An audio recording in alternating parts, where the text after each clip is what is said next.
Welcome to every one. எல்லாருக்கும் சண்டேனா வீக்கெண்டுனாவே non veg செய்யணுன்ட்டு தோணும். விடிஞ்சதுனாவே கோழி கூவிடணும், இல்லை மட்டன் வந்துடணும். அதனால் எங்கள் வீட்டில் இப்போ நாங்கள் அதே மாதிரி சிக்கன் பிரியாணி செய்யலான் இருக்கோம். நான்வெஜ் இருந்தால் தாங்க அந்த சண்டேவே முடிஞ்ச மாதிரி இருக்கும். நான்வெஜ் சாப்பிட்லனாவே வாய் நமன்ட்டே இருக்கும். அதுக்கு ஃபஸ்ட்டு சிக்கனை மேரினேட் பண்ணி வச்சிடலாம். அதுக்கு நான் 3/4 கிலோ சிக்கன் எடுத்திருக்கேன். இந்த சிக்கனில் இஞ்சி பூண்டு பேஸ்ட்டு ஒரு 3 ஸ்பூனு, தயிர் ஒரு 2 ஸ்பூனு, வரமிளகாத்தூள் ஒரு 2 ஸ்பூன், அப்புறம் உப்பு தேவையான அளவு எல்லாம் போட்டு நல்லா மேரினேட் பண்ணி வச்சுருங்க. ஒரு 1/2 hour to 45 minutes ஊறுனா நல்லா சிக்கனில் அந்த எசன்ஸ் எல்லாம் இறங்கி சிக்கன் சாப்பிட்றதுக்கு நல்லா டேஸ்டியாக இருக்கும். இல்லைன்னா வரன்னு இருக்கும் சிக்கன். அதுக்கு ஒரு கடாயில் எண்ணெய் சூடு பண்ணிக்கோங்க.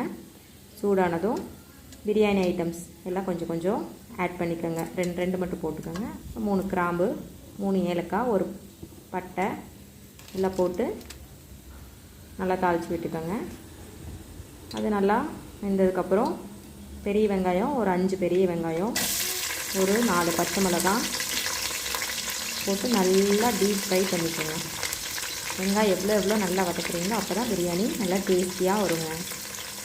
அதுக்கப்புறம் ஒரு பிளேட்டு சின்ன வெங்காயம் அரைச்சி போட்டுக்கோங்க. புதினா கொஞ்சம் தாளிக்கும் போதே ஆட் பண்ணிக்கோங்க. அப்புறம் கொஞ்சம் திருப்பி ஒரு 4 பச்சை மிளகாய் கூட அந்த புதினாவையும் ஒரு கைப்பிடி போட்டு அரைச்சி ஆட் பண்ணிக்கோங்க. நல்லா மணமாக இருக்கும். புதினா அப்படியே கொஞ்சம் சேர்த்திட்டு கொஞ்சம் அரைச்சும் சேர்த்திக்கோங்க. நான் இன்றைக்கி சீரக சம்பா கைமா ரைஸ் எடுத்திருக்கேன். 3/4 கிலோ சிக்கனுக்கு 3/4 கிலோ அரிசி ஊற போட்டிருக்கேங்க. நம்ம தாளித்து விடுறப்ப அரிசி ஊற போட்டால் போதும். முன்னாடியே ஊற போட்டுறாதீங்க, குழஞ்சி போயிடும். பிரியாணி அடுப்பில் பாத்திரம் வச்சதுக்கப்புறம் ஊற போட்டால் கூட போதும்.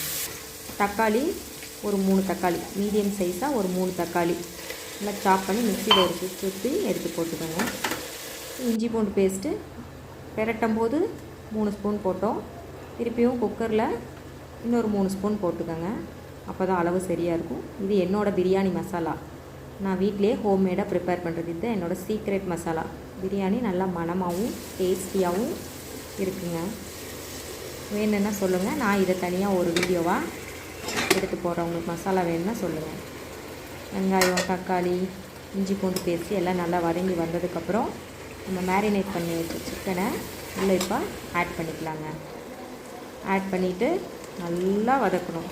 பிரியாணியை நல்லா வதக்க தான் சிக்கனை நல்லா வதக்க தான் சிக்கன் நல்லா எம்மியாக இருக்கும். அதில் இருக்கிற ஜூஸ் எல்லாம் வெளியே வரணும். அந்த ஆயிலில் பிரிஞ்சு வெளியே வரணும். நல்லா வதங்கி நல்லா இது பண்ணிவிட்டு இப்போ முந்திரி ஒரு 20 முந்திரி எடுத்து தண்ணியில் ஊற போட்டு வச்சுக்கோங்க. அப்போ தான் நல்லா மையம் அரையும்.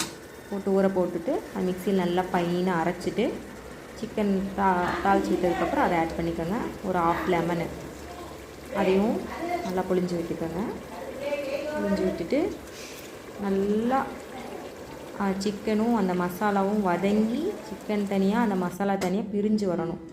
வந்ததுக்கப்புறம் அரிசி போட்டுக்கோங்க. போட்டு 1 டம்ளர் அரிசிக்கு 2 டம்ளர் தண்ணி வச்சு 2 விசில் 5 நிமிஷம் சிம்மில் வச்சு இறக்கிக்கோங்க. சுவையான சுட சிக்கன் பிரியாணி ரெடி. நம்மளுக்கு இன்றைக்கி சண்டே செம்மக்கட்டு. நல்லா சாப்பிட்லாம் வாங்க. சிக்கன் பிரியாணி நல்லா பாருங்கள், உதிரியாக வந்திருக்கு.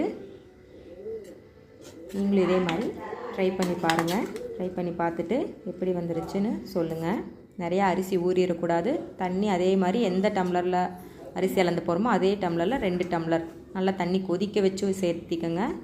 தண்ணி அப்படியே பச்சை தண்ணி சேர்த்திடாதீங்க. நல்லா கொதிக்க வச்சுட்டு சிக்கன் நல்லா வெந்து ஆயில் பிரிஞ்சு வந்ததுக்கப்புறம் சேர்த்து குக் பண்ணுங்கள். சூப்பராக வரும் உங்களுக்கு பிரியாணி. தேங்க்யூ.